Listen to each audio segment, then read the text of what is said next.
student with the highest GPA is valedictorian. The student with the highest GPA for the Wesson High School class of 2011 with a cumulative GPA of 4.047 is Mr. Thomas Riggs. Thomas, you come forward.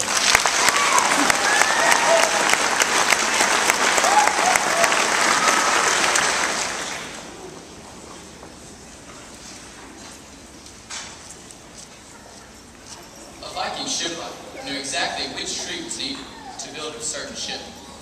When someone would come to the shipwright asking them to build a ship, the shipwright would go out into the forest for days on end in search of the perfect tree. The tree wasn't necessarily the biggest or the strongest. It wasn't necessarily an oak, ash, or emerald, but it was the best tree for this particular ship. Thank you, parents, for recognizing our potential and for making us realize that we have a purpose, even if we don't realize what that purpose is.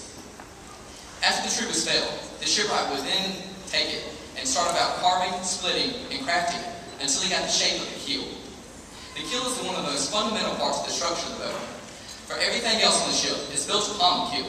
It is the foundation of all the work that follows. Thank you, elementary teachers, who built the foundation of our education and taught us the benefits of learning. For without that firm basis, we would not be here today. Thank you, parents and clergy, who helped build the foundation of our morals and faith that helped shape us into the people we are today. Planks were then constructed to build the hull. Each plank was cut to a precise length so that it fit with its rudder perfectly, like a giant puzzle. The hull was then caulked so that the ship would be watertight and hold fast against the pounding waves.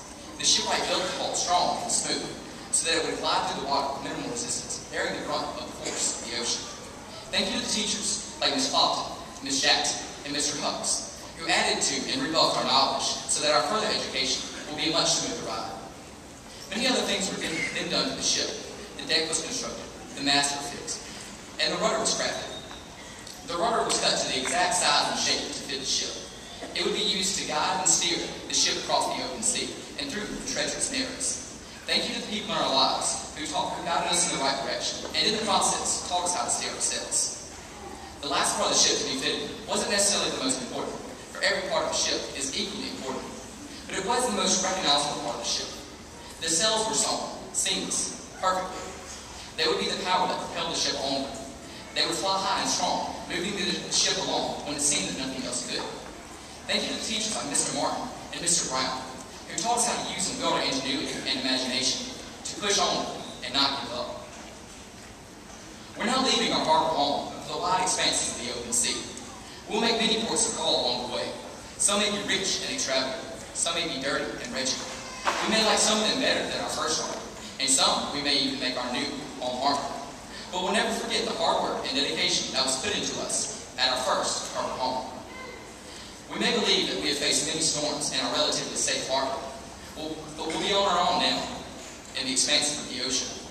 The tiny whitecaps that lapped against our fresh hulls will be greatly overshadowed by the giant waves that beat against us on the wide ocean. There will be times when we see maelstroms brewing on the horizon, and we can maneuver to avoid them. But there will also be times when no matter which way we strain ourselves or steer our rudder, we'll have to pass through the storm. There will be times when we're sailing along, and a mighty tempest will swell up out of nothing and threaten to overtake us. There will be times when the wind doesn't blow and our sails don't swell. We'll be calm, knowing not what to do. Like Samuel Taylor Fuller said it, as idle as a painted ship upon a painted ocean. There will be times when we run afoul of all sorts of situations and problems that we may not handle. Yet when the sky is dark and the wind roars and the sea rages, we need only to look to the horizon to see that far distant lighthouse. We simply need to set our bearings on that single bright light on the horizon, which will give us safe passage and guide us to the place we need to go. Matthew 4:39 states, "He got up, rebuked the wind, and said to the sea, 'Silence, be still.' The wind ceased, and it was a great calm." Keep your eyes upon God as you traverse the seas of life. Your destination may not always be fair and your voyage smooth. But if you follow that lighthouse, you will not be alone in the storm. You will always have someone there with you, hauling on the boat line and fixing the mast, though you may not even realize it. Farewell and Godspeed, Wesson High School class of 2011.